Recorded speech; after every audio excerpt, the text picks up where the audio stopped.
Diferente sim, esquisito não. É hora de pensar um pouco sobre as loucuras do mundo religioso. Então, mas ele tem um encaixe meio estranho aqui. É interessante que isso não é novidade.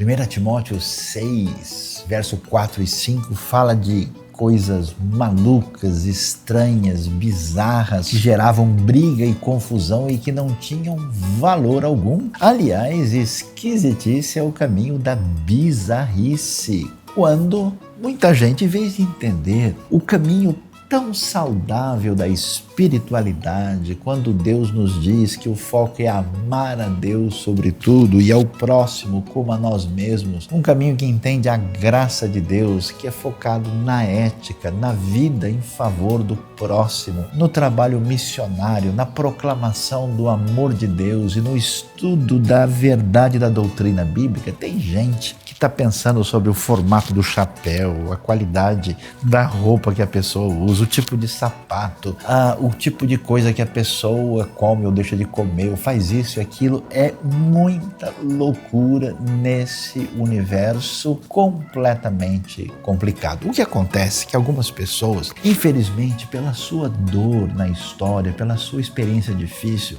desenvolvem uma espiritualidade doentia, nas palavras de 1 Timóteo. E na busca de aquietar o seu próprio coração, se pegam em coisas menores, sem sentido, como uma estratégia de se impor e até mesmo de dominar outras pessoas para simplesmente definir a sua própria vontade. Esse caminho perigoso é se tornar refém de algo que nada tem a ver com a experiência bendita com a palavra de Deus e com a graça de Cristo Jesus. Portanto, estude a palavra, pense bem na realidade, deixe de esquisitice, não caminhe na direção dessa bizarrice. A proposta divina envolve algo realmente que nos convida a sermos diferentes, mas diferente na nossa atitude perante a vida, diferente na nossa ética, diferente na nossa compaixão, diferente num caminho de semelhança ao caráter de Jesus. Então, na sua caminhada, lembre-se disso. Esquisito, nunca. Diferente, sim. Semelhante a Jesus, claro, mas nada de esquisitice e muito menos de bizarrice.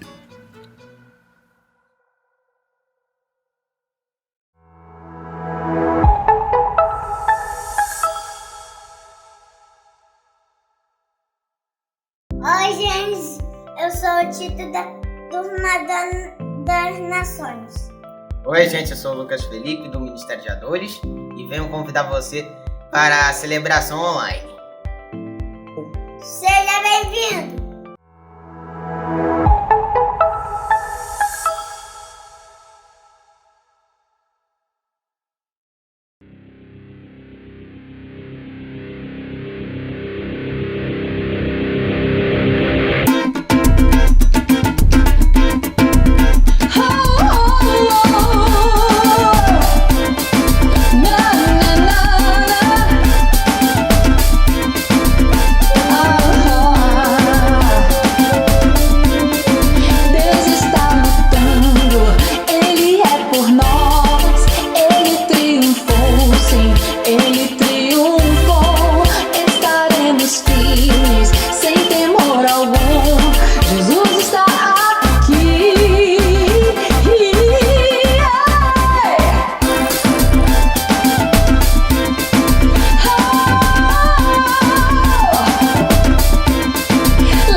Oi, pessoal.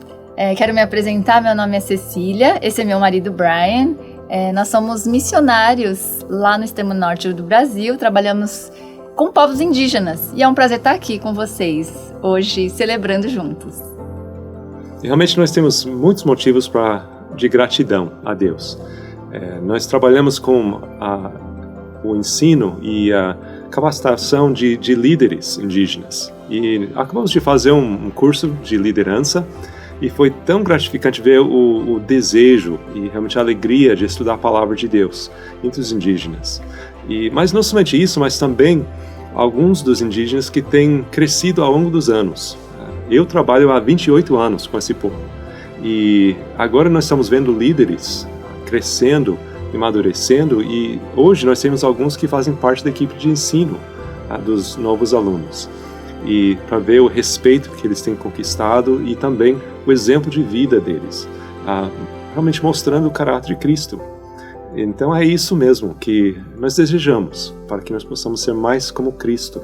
E agradecemos muito a Deus e também a IBNU pelo apoio, pelos vários recursos que tem enviado também para nos ajudar nesse trabalho. Então agradecemos muito a Deus por tudo que tem feito.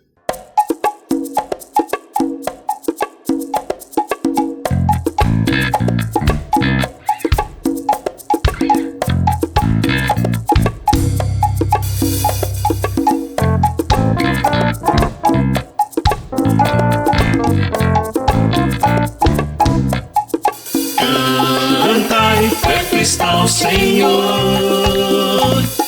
a Ele um templo ergui, com louvor um palácio, com graças um trono, feitos ao Rei dos Reis. Cantai uma canção, eterno é seu amor, pois quando há louvor de glória se enche o templo do Senhor. Louvai a Deus aqui.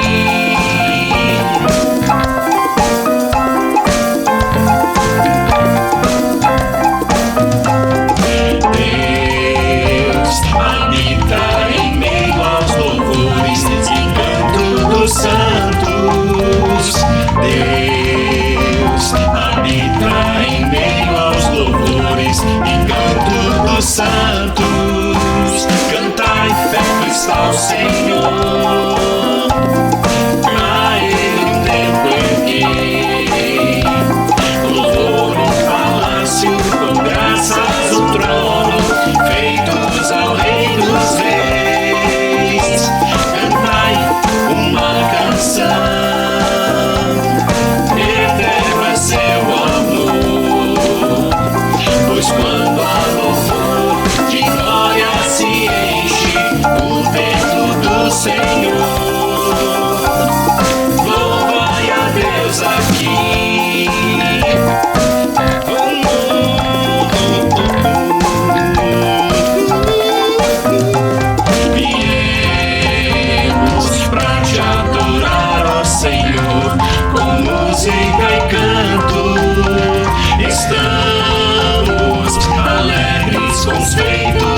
nós temos esse tempo especial para a gente pegar a nossa preocupação e transformá-la em oração. Então, aquilo que está preocupando e pesando no seu coração, é tempo de a gente entregar nas mãos de Deus, na certeza de que Ele pode fazer além do que a gente está esperando. Então, crendo assim, vamos aproveitar esse tempo e vamos orar. Eleve seu pensamento aí a Deus e tenha certeza que Ele não só ouve, mas também responde. Vamos orar juntos. Santo Deus, a gente realmente sabe que o Senhor é o Deus que sonda e conhece os nossos corações. O Senhor conhece cada um que está agora orando comigo. O Senhor, na sua onipresença, está com cada um agora. Nós cremos no Teu poder e cremos no Teu amor de Pai. Por isso a gente entrega com confiança. Às vezes é difícil entregar. Às vezes a gente ora, mas daqui a pouco o problema volta na nossa mente. Então, pedimos que o Senhor nos ajude nisso também, Deus, a entregar para descansar nas Tuas mãos. Porque sabendo que o Senhor pode tudo, o Senhor pode fazer muito além do que a gente merece, do que a gente está pedindo, do que a gente está esperando. Então, Deus, recebe cada oração agora. Não sei o que cada um está precisando agora, Deus. O Senhor sabe os desejos e as necessidades do meu coração, Deus. Mas o Senhor conhece cada um. Então, se é relacionamento, enfermidade, vícios, finanças, dúvidas, precisamos tomar às vezes algumas decisões importantes na nossa vida e esperamos que o Senhor direcione através das circunstâncias, abrindo ou fechando portas. Enfim, Deus, a gente ora, nossa oração é limitada, mas o Senhor é o Deus Todo-Poderoso. Por isso nós queremos ficar em paz, esperando a resposta dessa nossa oração. E Deus, tenha certeza que nós vamos Te dar honra, vamos Te dar glória por tudo que o Senhor vai fazer e nos surpreender como um Pai amoroso tem prazer em abençoar os Seus filhos. Obrigada, Deus, por nos ouvir. Obrigada, Deus, que o Senhor tem paciência conosco. O Senhor sabe as nossas falhas. Perdoa, Deus, os nossos pecados, nossas falhas. Por favor, Senhor, olha para nós através do sangue justificador de Jesus Cristo. Nós oramos gratos e esperando a resposta dessa nossa oração e é para a glória do Teu nome. Amém. A vitória é daquele que contemplar o Cordeiro Cristo, leão da tribo de Judá, que foi morto e com seu sangue pôde então comprar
com o esplendor de um rei,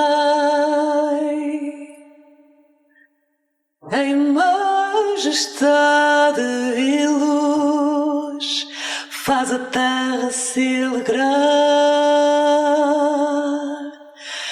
faz a terra se alegrar.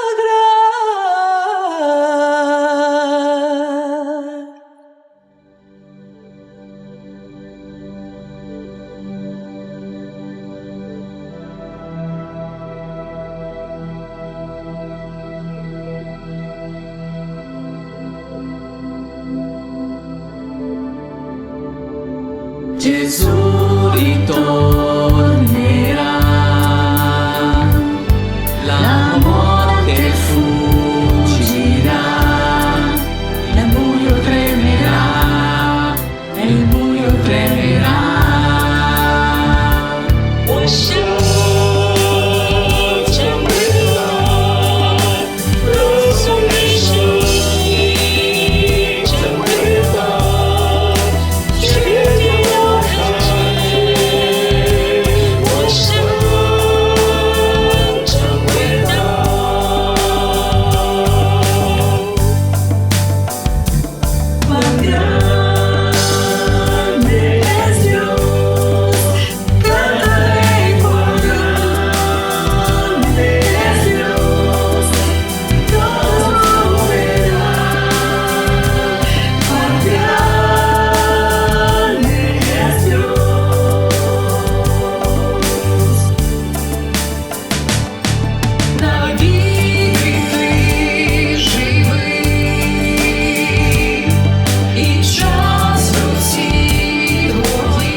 Worship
É com muita alegria que nós, na nossa celebração de hoje, louvamos a Deus, agradecemos pela sua bondade, pela sua graça, pelas bênçãos e colocamos o nosso coração diante do Criador, do nosso Redentor, e queremos nesta hora dar glória a Deus através da atenção especial que o nosso coração precisa dar à sua palavra, à sua revelação, à sua diretriz para a nossa vida.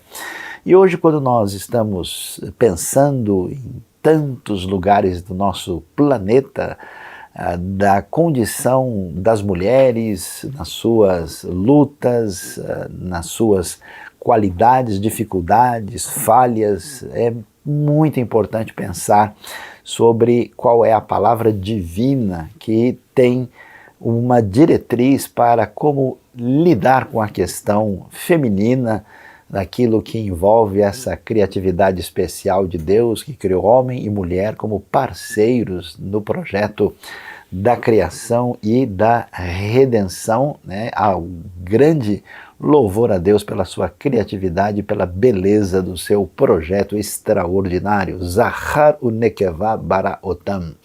Homem e mulher os criou, diz o livro de Gênesis. E nós vamos hoje pensar de uma maneira tão peculiar e tratando de um texto que dificilmente a gente gosta de ler na Bíblia, né? Vamos pensar aí sobre de prostituta até a graça absoluta, entre a condição de prostituta até chegar a desfrutar da graça absoluta. Vamos ver o que nos diz a história de Tamar, que aparece em Gênesis capítulo 38. E antes da gente prestar atenção a esse texto, eu acho que é bem importante a gente pensar como a Bíblia traz uma palavra extraordinária sobre a realidade feminina. É curioso como na nossa trajetória, tanto no contexto recente como mais antigo, é muito comum tentar aprisionar a mulher a figura de um determinado estereótipo, né? Ou aquela mulher da era vitoriana, ou a mulher de perfil feminista, ou a mulher nos limites do romantismo, ou a mulher no contexto maternal, ou a mulher no contexto de oposição a tudo que envolve o mundo masculino. É curioso como a Bíblia tem um caminho bem diferente para essa proposta. A gente tem a famosa, né, palavra de Provérbios 31, a dita mulher virtuosa, Eshet Chayil, que na verdade quer dizer mulher de fibra, mulher guerreira. NVI diz mulher exemplar, e a gente vai ver Deus trabalhando na vida de mulheres que são principalmente mães, mulheres que são esposas, mulheres que são guerreiras, generais de batalha, mulheres que aparecem como viúvas, mulheres que sabem ensinar muito bem, mulheres que têm grande sofrimento na sua história amorosa, mulheres que trabalham de maneira corajosa a enfrentar o imperador, o indivíduo que é dono do mundo.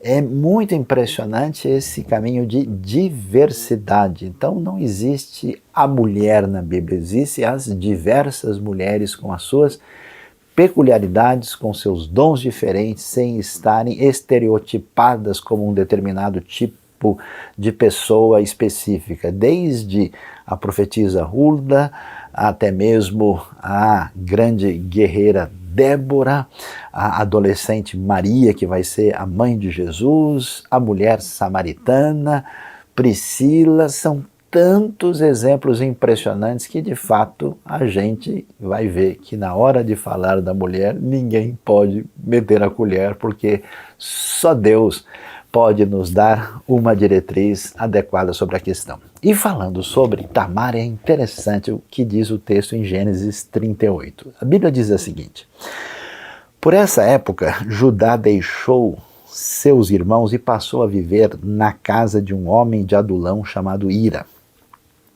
Ali Judá encontrou a filha de um cananeu chamado Suá e casou-se com ela.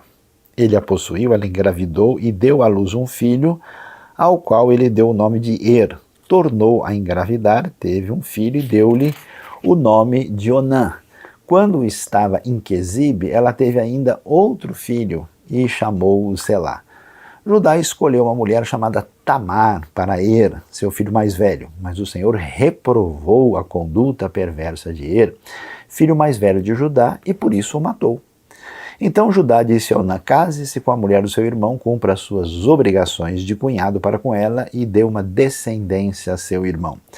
Mas Onã sabia que a descendência não seria sua, assim toda vez que possuía a mulher do seu irmão, derramava o sêmen no chão para evitar que seu irmão tivesse descendência.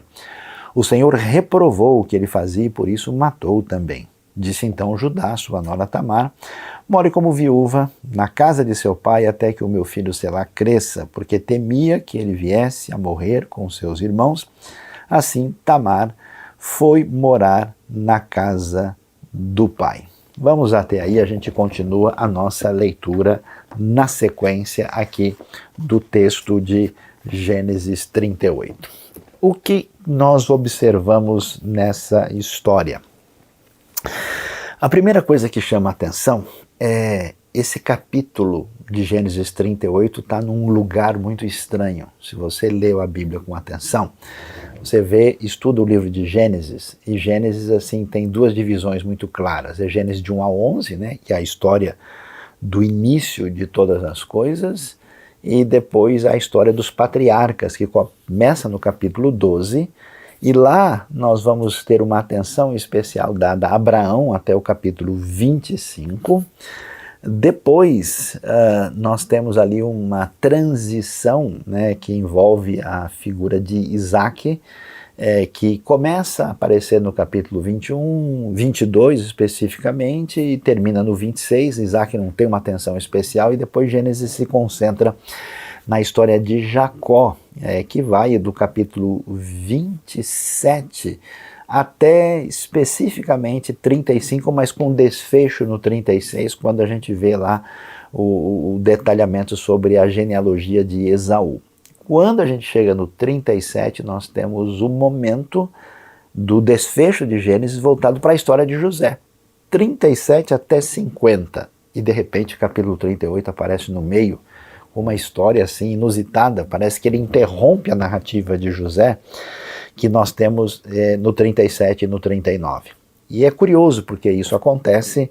Os estudiosos parecem muitas vezes destacar o fato de que enquanto coisas extraordinárias, apesar de muito sofridas, estão acontecendo com José, do outro lado as coisas acontecem aqui na vida de Judá.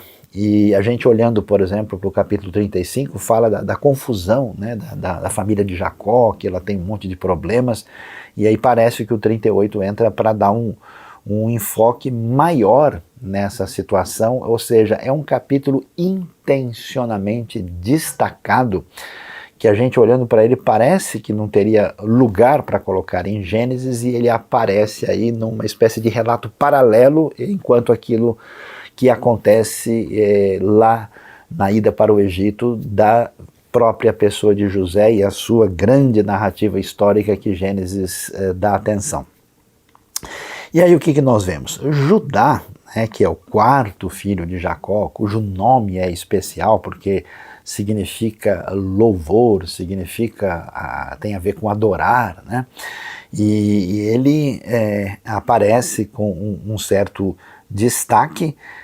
No entanto, a gente olha a trajetória de Judá e ela é problemática. Você vê no começo de Gênesis 38, quando a gente lê o que o texto tem a nos dizer, nós vamos ver o primeiro problema que aparece no texto, e que é a intenção de Gênesis mostrar que Judá encontrou a filha de um cananeu, de um cananita chamado Suá, e casou-se com ela, e daí ele teve 3 filhos. Qual é a primeira questão que aparece aqui em Gênesis 38? É o fato de que o conselho divino de que não dá para misturar aquilo que se conhece sobre Deus com a realidade de um povo que não conhece a Deus, aparece quando Judá se casa com uma cananita, filha desse Suá. Bom, os cananeus eram uma designação, na verdade, genérica para diversos povos que haviam na terra de Canaã, mas povos pagãos, idólatras, ligados aos cultos de fertilidade. E não há nada errado porque o povo é cananeu, isso não é uma discussão étnica. O problema é exatamente o modo de vida, né, o jeito de viver e de pensar, e aquela ideologia problemática. E aí a gente começa a ver, né, esse primeiro cenário que aparece aqui, de um contexto que deve merecer a nossa atenção, e eu chamo a atenção de todas as mulheres aqui para pensar sobre isso, de milhares e milhões de mulheres que vivem numa situação de cegueira espiritual no mundo. A gente só pode conduzir a nossa vida a partir de uma referência adequada da nossa relação com Deus, e assim como acontecia entre as mulheres cananitas, desde cedo levadas para esse ambiente de culto de fertilidade, né? Aquele ambiente terrível que variava entre prostituição sagrada e até sacrifício humano. Então você imagina o que é viver, pense agora comigo, em quantas pessoas, no caso homens e mulheres, mas com sofrimento maior para as mulheres, porque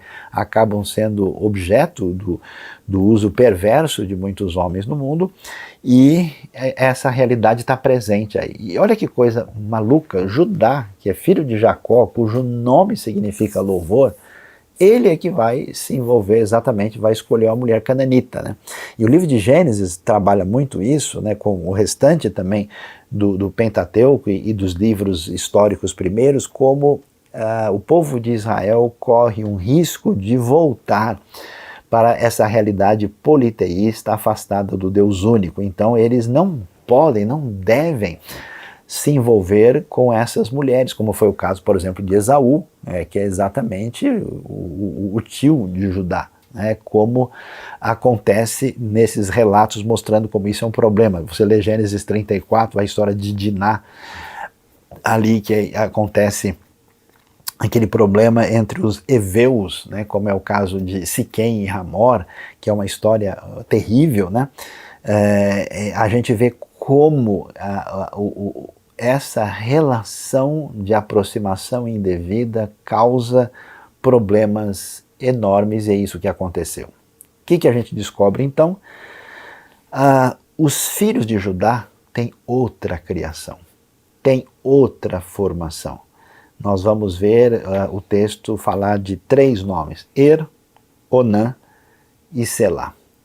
E, na verdade, nesse momento aparece a nossa conhecida Tamar, cujo nome tem a ver com tâmara, a ideia daquela palmeira que cresce ali na região semiárida, ou até mesmo a área bastante árida do Oriente Médio, né? E ela aparece ali e há toda uma discussão, né? Quem é essa Tamar? Ele escolhe ela para ser mulher do seu filho, que é Er. Há uma grande discussão e tem gente falando, não, ela pelo nome talvez seja israelita, é possível que sim, mas é muito mais provável. Eu acho que os estudiosos que têm essa proposta, eles estão corretas, que Tamar, de fato, também vem desse ambiente cananeu. E há vários elementos para a gente mostrar por que isso é uma realidade. E então ela se casa e o que acontece? O filho de Judá, e aí é tão importante a gente ver como as mulheres têm um papel decisivo na formação, na educação e na inspiração dos seus filhos, até porque na tenra idade, historicamente, elas sempre acabam tendo um contato próximo que envolve desde a questão dos elementos ligados aos aspectos afetivos, né, aos aspectos dos primeiros passos da vida, ao caminho da própria personalidade. Claro que o pai também é muito importante nos aspectos complementares aí, mas o que acontece? A gente observa que os filhos de Judá são muito maus, e Tamar vai ficar na mão deles, como milhares ou milhões de mulheres no mundo são companheiras, são casadas com homens maus e perversos que abusam delas emocionalmente, fazem coisas terríveis.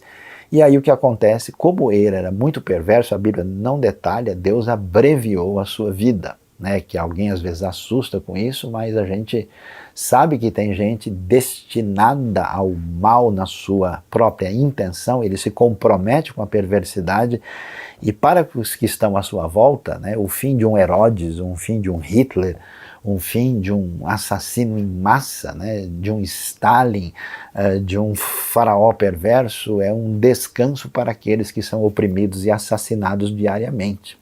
Então a vida de ele é abreviada, e o que acontece é interessante, aquela realidade que se torna uma lei depois muito bem detalhada e definida na própria revelação divina dada a Moisés, já aparece aqui como uma realidade presente quando a mulher, né, perdia ali o marido, para que ela não ficasse abandonada, para que se desse continuidade, né, ao nome da família, do irmão, ela se casava com o seu cunhado, né? O cunhado se tornava responsável por ela, a famosa lei do levirato, que é discutida com detalhes depois, mais adiante. E é isso que acontece, ela vai casar com Onã. Mas olha que coisa interessante. Onã, também filho de Cananita, juntamente com Judá, tendo uma cabeça e uma formação diferente, ele também não está interessado nessas leis que têm a ver com essa atitude altruísta e com o benefício da família e da comunidade. Portanto, ele vai vai interromper o ato íntimo com a intenção clara de não deixar descendente para o seu irmão. E a Bíblia diz que o Senhor reprova a sua atitude egocêntrica, narcisista, indevida, e ele também tem a sua vida abreviada. E aí nós vamos ver na figura de Tamar realmente um caso complicado. Você imagina o que é isso, né?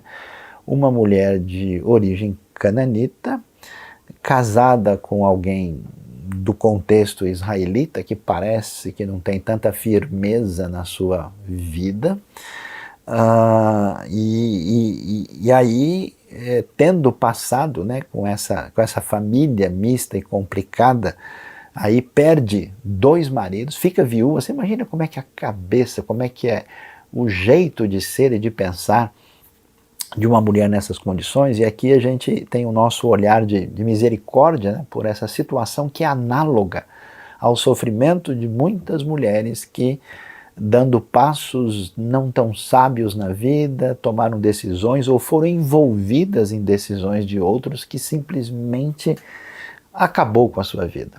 E aí, o terceiro filho chama-se Selá, mas ele ainda é muito novo.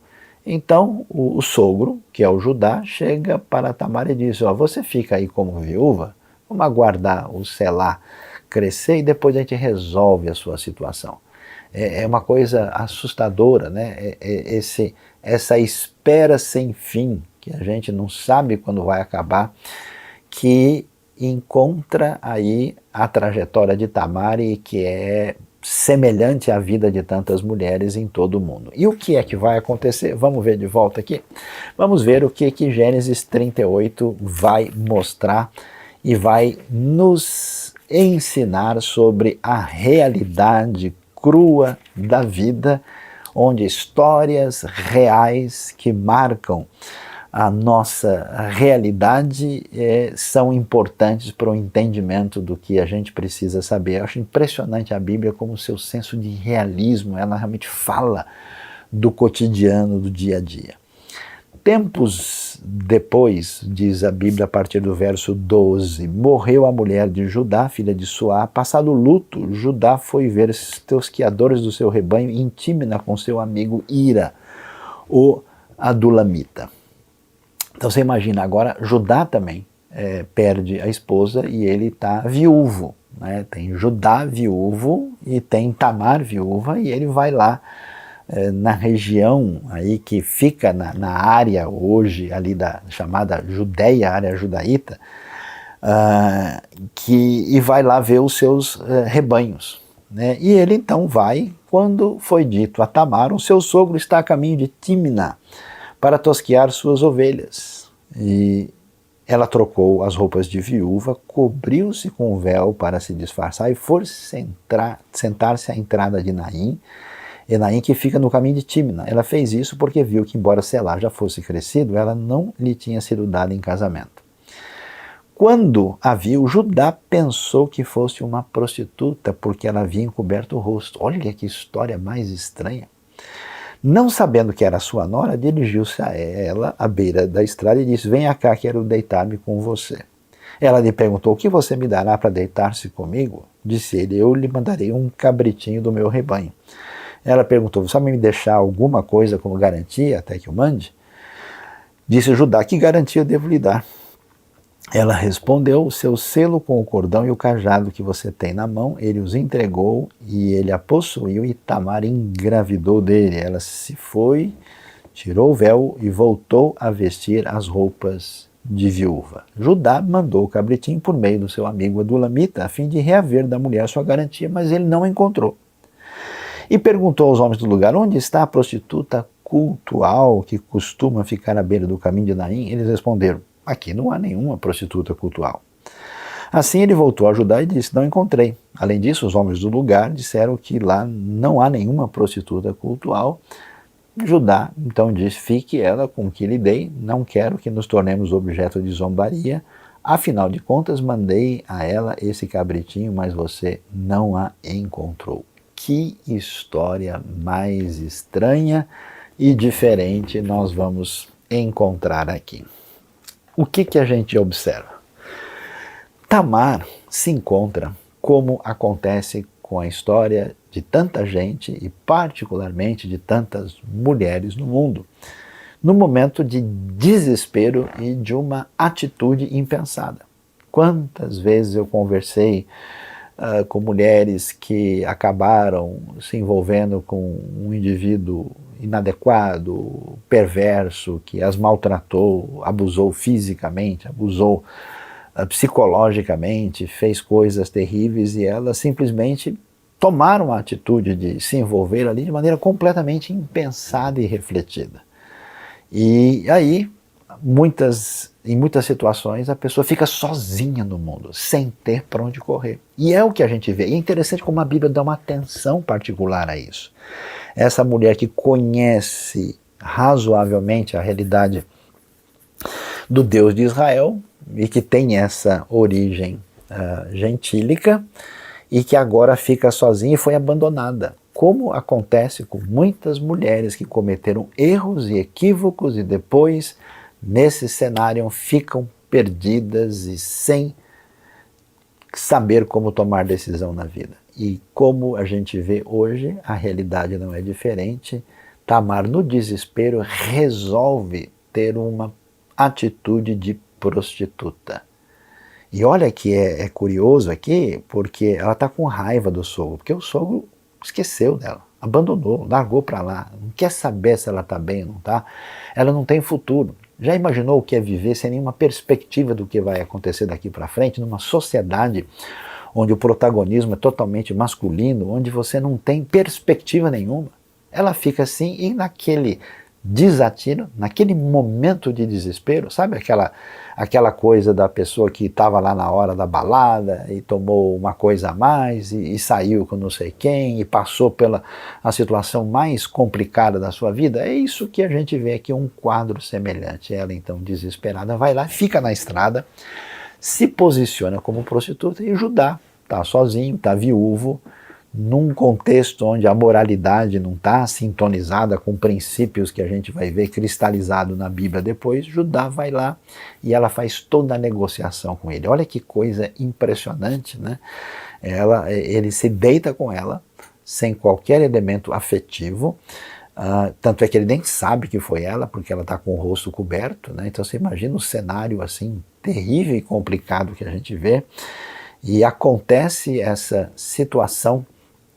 E é interessante que ela, como acontece com diversas mulheres, por questão de sobrevivência, de tentar lidar com a questão até mesmo do sustento do dia a dia, numa atitude, vamos dizer assim, bem pensada, ela diz, não, olha, escuta, eu quero que o senhor pague os meus serviços, mas me mande, né, depois, mas me deixa aqui, né, os seus documentos, que são o selo e o cajado. Judá, então, não tem alternativa, deixa com ela, né, aquilo que envolve o seu cajado e o seu selo, e termina isso, ele volta lá para tentar resolver e pagar pelos seus serviços, conforme a gente vê. E é interessante que a pergunta que ele faz envolve uma certa mudança. Olha que coisa interessante. Ele não pergunta se vocês viram a prostituta aqui. A palavra prostituta em hebraico, a primeira palavra é a palavra zoná. Mas a palavra que Judá vai usar no texto é a palavra kedeshá. Kedeshá soa como kadosh, como kadash, que tem a ver com santo, com sagrado. Por quê? Corretamente traduzido aqui no texto, é uma prostituta cultual. Por que prostituta cultual? Porque no mundo cananita, no mundo em honra a Azerá, a Astarte, né, que é a consorte de Baal, nos cultos, quando havia festas ligadas à fertilidade por causa da colheita, onde o pessoal ficava todo mundo à vontade, ia celebrar essa fertilidade da maneira absolutamente licenciosa, a gente vê que essas pessoas, essas prostitutas, eram vistas como, vamos dizer, prostitutas meio de elite, né? De posição mais elevada nesse contexto cananita de celebração de fertilidade. Então o Judá, não querendo assim dizer, olha, eu saí com qualquer pessoa da rua aí que não tem valor nenhum, não, ó, eu fui no ambiente mais elevado. Vocês por acaso viram, não a Zoná, mas a Kedeshá, né? Vocês viram a Sagrada por aí, né? Que coisa impressionante. Você já parou como a Bíblia realmente trata da história, da vida das pessoas nos ambientes que a gente jamais imaginaria, né? Mostrando como Deus se mostra presente nas histórias mais complicadas e sem solução que a gente pode encontrar na trajetória humana. E aí, então, olha, ninguém sabe, ninguém viu, ninguém conhece, como assim tem, né? Ou seja, ele fica surpreso e ele diz, ó, sabe uma coisa, eu vim aqui para pagar, né? Para acertar as contas, se ela não está, tudo bem, eu pelo menos tentei fazer isso. E aí, o que acontece? Olha só que coisa interessante, a sequência do texto, o que é que a Bíblia vai nos dizer. Vamos acompanhar as cenas dos próximos capítulos dessa novela Judá e Tamar, que certamente tem muito a nos informar. O texto diz o seguinte, que cerca de 3 meses mais tarde, disseram a Judá, sua nora Tamar prostituiu-se e na sua prostituição ficou grávida. Disse Judá, tragam-na para fora e queimem-na viva. Quando ela estava sendo levada para fora, mandou o seguinte recado ao sogro, estou grávida do homem que é dono destas coisas. E acrescentou, veja se o Senhor reconhece a quem pertencem este selo, este cordão e este cajado. Uau! É muito interessante como a história das mulheres está muito ligada à sua dignidade, marcada pelo tipo de relação que elas têm com o universo masculino. Parece que em grande parte as mulheres lhes é negada uma certa identidade de dignidade fora dessa relação. É como elas fossem permanentemente satélites dessa realidade. E aqui a gente vê esse cenário que muitas vezes nos mostra, assim como há homens bondosos, responsáveis, que tratam bem as mulheres e são parceiros na caminhada, há homens que se deixam trair com a sua atitude dupla e hipócrita. E é o que acontece com Judá. O Judá que foi lá passear, que saiu com a prostituta, que fez o que fez, que abandonou a sua nora, quando ele ouve dizer, olha, sua nora engravidou, é doideira a resposta dele. Vamos queimar ela viva. E isso nos leva a pensar como a atitude de muita gente religiosa para com os erros e os pecados, particularmente da sexualidade, é uma reação problemática. Não é que esses erros não sejam pecado, Não é que essas coisas não precisem de correção e de realinhamento, é que a reação é algo assim que parece sugerir que o problema está também dentro da pessoa. Você vai se lembrar, por exemplo, a história lá da mulher pega em adultério, que levam para Jesus para que ela seja apedrejada, e como é que Jesus reage em relação a isso. E aqui nós temos uma situação semelhante e que mostra para a gente como muitas vezes nos ambientes religiosos, em vez de haver uma atitude na tentativa de restaurar, recuperar e trazer de volta a pessoa no seu relacionamento com Deus, a resposta muitas vezes é: vamos queimar vivo. Ao mesmo tempo em que Judá tem os seus próprios problemas descritos. É tão impressionante como certas pessoas são tão duras com certos tipos de erros que estão presentes na sua própria vida. Esse sinal de uma crítica acentuada pode revelar um problema muitas vezes presente na vida da própria pessoa. E Judá faz isso. E a sagacidade de Tamar aparece aqui. Ok, tá tudo bem. Só que é o seguinte, tá aqui o SIC, o RG, o Instagram, todos os detalhes, a página pessoal do pai da criança, e aí Judá observa a situação e é impressionante o que vai acontecer. E acho interessante isso na Bíblia, porque toda história ruim, toda história estranha, todos os desencontros causados pelas escolhas humanas equivocadas são uma oportunidade para a ação extraordinária de Deus na nossa vida.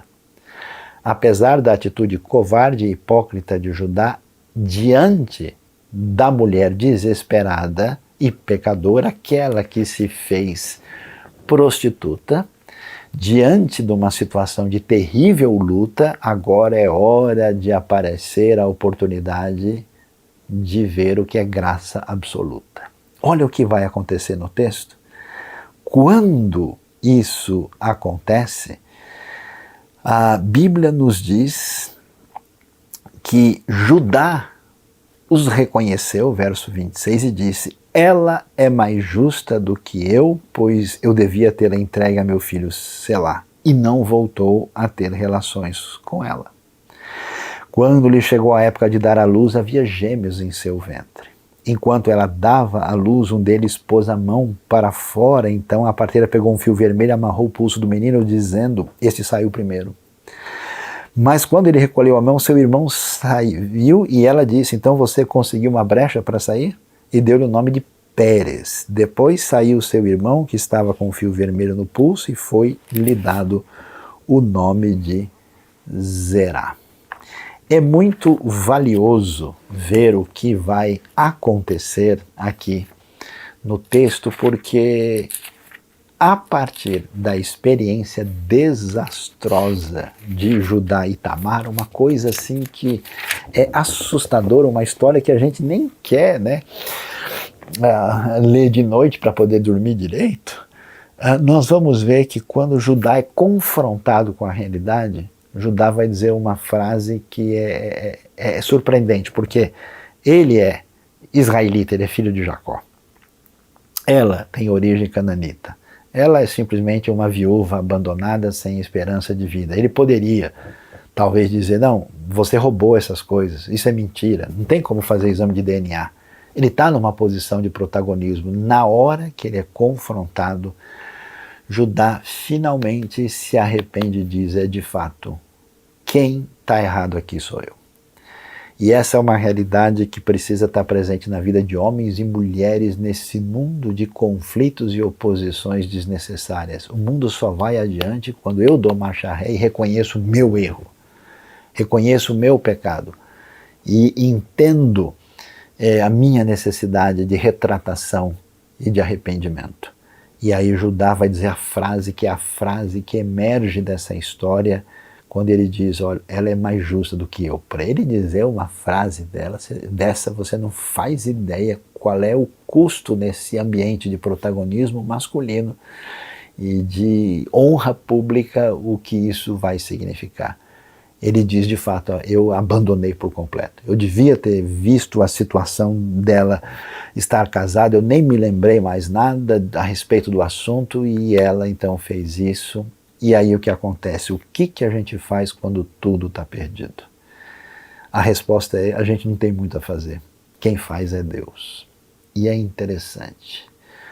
Se a gente não gostaria muito de ter uma gravidez indesejada no cenário da história, ainda mais uma gravidez não planejada, indesejada com gêmeos. Parece que quanto mais a gente pensa que a coisa vai dar certo, aí é que ela dá mais errado. E o que a gente vai descobrir? A gente vai descobrir que vão nascer aqui Pérez e Zerá. E a história é curiosa, né? Porque primeiro, na hora de nascer, os gêmeos estão lá, né, tentando achar um espaço para sair, e primeiro sai a mãozinha do Zerá, que recebe uma fita vermelha, e como a teologia de Gênesis trabalha isso com atenção, mostrando que não é pela força humana, não é pela expectativa social da época, não é pelas prerrogativas que os homens definem, mas pela ação divina. Depois o Pérez, que é o segundo, que vira o primeiro, que nasce, e ele vai ser o filho de Judá. E é tão interessante, e eu não entendo até hoje como e por que Deus faz isso. De uma história horrorosa, de uma mulher viúva desesperada que agiu como prostituta, Deus constrói uma história de graça absoluta. De tal maneira que é através de Judá. Eu esperaria, por exemplo, que Deus fosse fazer as coisas através de José. José que é maravilhoso. José que é um indivíduo extraordinário que todo mundo gosta de contar as suas histórias para crianças e adultos. Mas a história de Judá e Tamar, a gente tenta assim nem se lembrar. E exatamente através de Judá é que a bênção de Jacó chegará conforme Gênesis 49. O cetro não se afastará de Judá. De maneira que a história redentiva no plano de salvação, né, tem essa conexão com essa história estranha que envolveu prostituição. De tal maneira que quando chega ali na frente, dá uma olhada comigo, por exemplo, quando a gente vai ver Deus atuando lá na frente, na história extraordinária de uma outra mulher, que é Ruth, a Moabita, que além de ser estrangeira, vem de um cenário ainda mais problemático, onde era comum sacrifício humano. Quando Ruth vai se casar com Boaz, o texto vai dizer o seguinte, lá em capítulo 4, verso 11, faça o Senhor com essa mulher que está entrando em sua família, como fez com Raquel e Lia, que juntas formaram as tribos de Israel. Seja poderoso em Efrata e ganhe fama em Belém, e com os filhos que o Senhor lhe concedeu dessa jovem, seja a sua família como a de Pérez, que Tamar deu a Judá. E na sequência, a genealogia do capítulo 4 começa, olha que coisa interessante, desde Pérez. Ele podia começar de outro lugar, podia selecionar outra pessoa, mas é exatamente o filho dessa história de prostituição sem sentido. Pérez, Esrom, Rão, Aminadab, Naasson, Salmão, Boaz, Obed, Jessé e Davi. A grande bênção de Deus para Israel no ponto máximo se dá no reinado de Davi e seu filho Salomão. E Davi, a sua conexão direta na história, vem exatamente de Pérez, de Judá, mostrando como a ação da graça absoluta de Deus na história de Israel constrói o povo no seu momento de monarquia especial a partir dessa história inusitada. E quando a gente vai para ver esse plano davídico, lá na frente, no auge da história, com a vinda bendita do Messias, filho de Davi, Jesus Cristo, nosso Senhor, o Novo Testamento abre em Mateus capítulo 1 e vai apresentar assim aquele aquele quadro especial das pessoas mais importantes da fé. E lá aparecem 4 mulheres que vão estar em sintonia com a quinta, que é a própria Maria, mãe de Jesus. E entre elas, Mateus capítulo 1 faz questão de citar exatamente Tamar de Judá. É impressionante o texto porque ele logo no começo diz: Abraão gerou Isaac, Isaac gerou Jacó, Jacó gerou Judá e seus irmãos, Judá gerou Pérez e Zerá, cuja mãe foi Tamar. E Pérez gerou Esrom e assim por diante. Eu tenho bastante convicção de que a razão por que Mateus faz isso abre como a primeira mulher importante na história do rei Jesus, sendo Tamar. Primeiro porque ele queria dizer para todo mundo que o Messias chegou, e chegou para ser rei de homens e mulheres. Que homem e mulher não existe para estar numa batalha um contra o outro? Desde a criação e na redenção eles são complementares. E no mundo exclusivamente masculino era tão importante destacar a realidade da inclusão da mulher aqui. Além disso, Mateus está querendo dizer também que nesse ambiente do grande Messias, do grande rei das profecias hebraicas, estava incluída uma bênção que iam também atingir todos os gentios. E pensa bem, era muito difícil pensar numa mulher de perfil israelita, de alguma maneira ligada ali à descendência, já que Jacó teve tantos filhos, poderia ser uma delas, e é improvável que fosse, senão o texto diria, para a mulher ter a ideia de se vestir de prostituta, de fazer tudo isso que aconteceu, é praticamente certo que ela era de fato cananita. E aqui a gente vai ver que na genealogia de Jesus, uma mulher cananita, não só mulher, mas cananita que representa esse mundo gentílico que precisa da graça e do perdão e da salvação de Deus, mas uma mulher que no desespero cometeu loucuras, tomou atitudes desatinadas, desequilibradas, equivocadas, tentando salvar a sua vida, preencher o seu coração e cometendo pecados e pecados que atingiu a sua intimidade, atingiu a sua honra e colocavam a sua vida em perigo. E na hora de apresentar o quadro da grande chegada do grande rei, está lá, sorrindo para você e para mim hoje, com a sua história atingida pela graça de Deus, Tamar, que aparece como a mulher que nos revela que o Deus que conhece o coração, a luta, as dificuldades, os erros, os pecados das mulheres do mundo, que entende e tantas vezes até mesmo repreende as suas atitudes indevidas, é o Deus de toda graça. Então, neste dia especial, nós queremos dizer que Deus ama e quer agir na vida de todo tipo de mulher. Eu fico impressionado com Jesus, né, que socorre lá a viúva de Naim que perdeu seu filho único, que conversa com a mulher samaritana, que está sendo seguido de perto por Maria Madalena. Como é que Jesus tem uma atitude que atinge todo tipo de mulher? Da mesma maneira, a graça de Deus se estende a todas as mulheres do mundo, e aqui nós vemos que coisa impressionante é ver a atitude que começa na vida de alguém que age como prostituta para experimentar a redenção através da graça absoluta. Deus abençoe a sua vida, Deus abençoe o seu coração.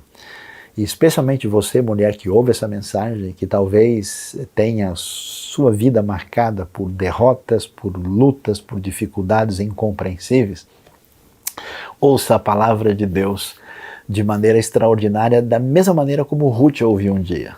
Num cenário em que a sua vida estava absolutamente arrasada, ela conheceu o Deus que se revelou a Israel, sob cujas asas ela veio buscar abrigo.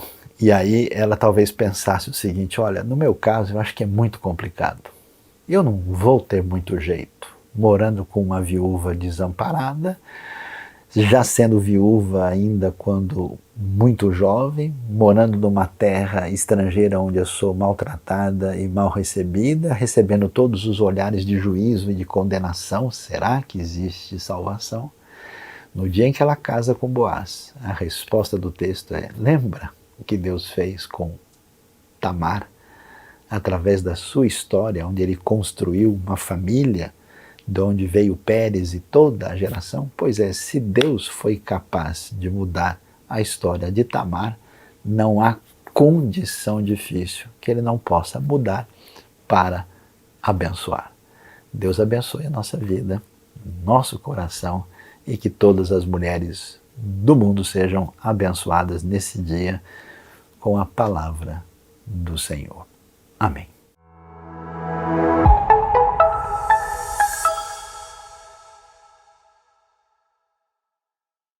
Campanha IBNU, Espaço Sagrado.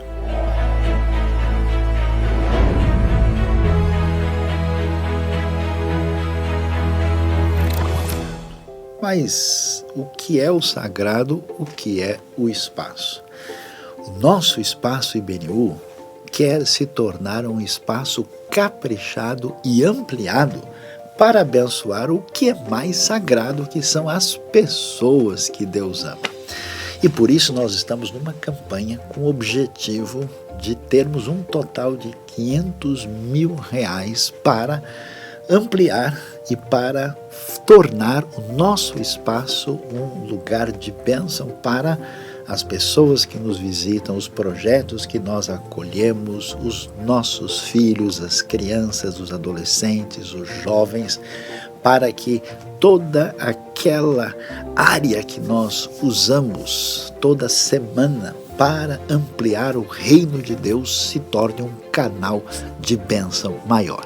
Então, participe conosco, envie a sua oferta, a sua contribuição, o seu investimento no reino de Deus, nesse espaço sagrado, espaço ampliado e caprichado para aquilo que é mais sagrado. Você sabe que é muito precioso esse momento. Esse momento é o momento da gente pensar em adoração a Deus através da nossa vida entregue diante de Deus, da nossa oferta, do nosso dízimo, dos nossos talentos, porque como é importante quando Deus chama você como um todo, 100%. O que Ele quer, Ele não quer parte de você. Mas esse momento especialmente, nós estamos falando de projetos de Deus, esse chamado de Deus, esse convite de Deus para participar daquilo que Ele está fazendo no Brasil, em São Paulo, no mundo, através dos projetos de ação humanitária, de ajuda, de evangelização, de tantos trabalhos que estão sendo feitos para alcançar pessoas. Então você hoje está sendo convidado a participar disso. Participe com a gente, a IBNU tem sido muito séria e tem sido muito responsável nesse sentido. Eu gostaria de pedir nesse momento, nós temos também a campanha rolando aí, a campanha de arrumar a casa, organizar para que também sirva de um lugar de bastante missão, de muitas mudanças, de transformação de vidas. Convido você a participar e orar comigo nesse momento. Senhor Deus, nós colocamos diante de Ti o nosso coração, a nossa vida, o nosso tudo, Senhor. Nós queremos adorar a Ti através desse momento de entrega, de oferta, entrega, Senhor Deus, de tudo que nós temos, Pai.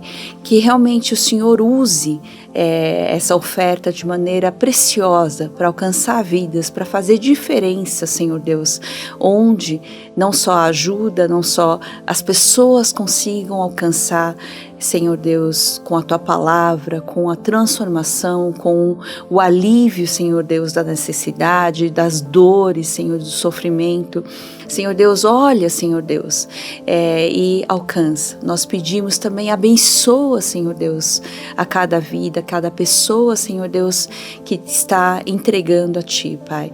Que realmente, cada dia, nós aprendamos mais a adorar a Ti e a fazer a diferença na vida do próximo. Muito obrigado e oramos em nome de Jesus. Amém.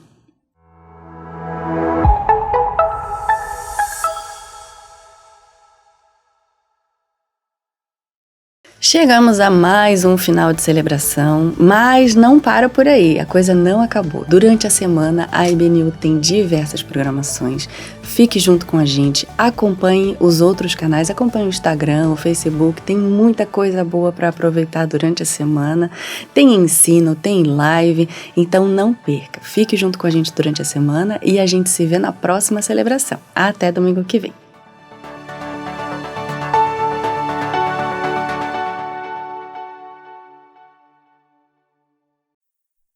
Com o esplendor de um rei,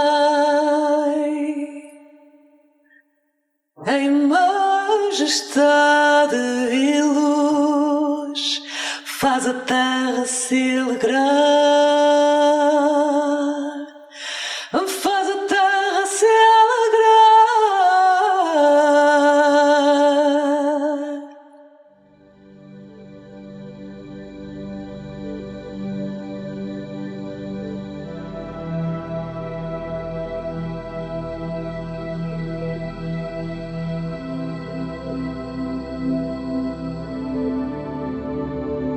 Gesù ritorna.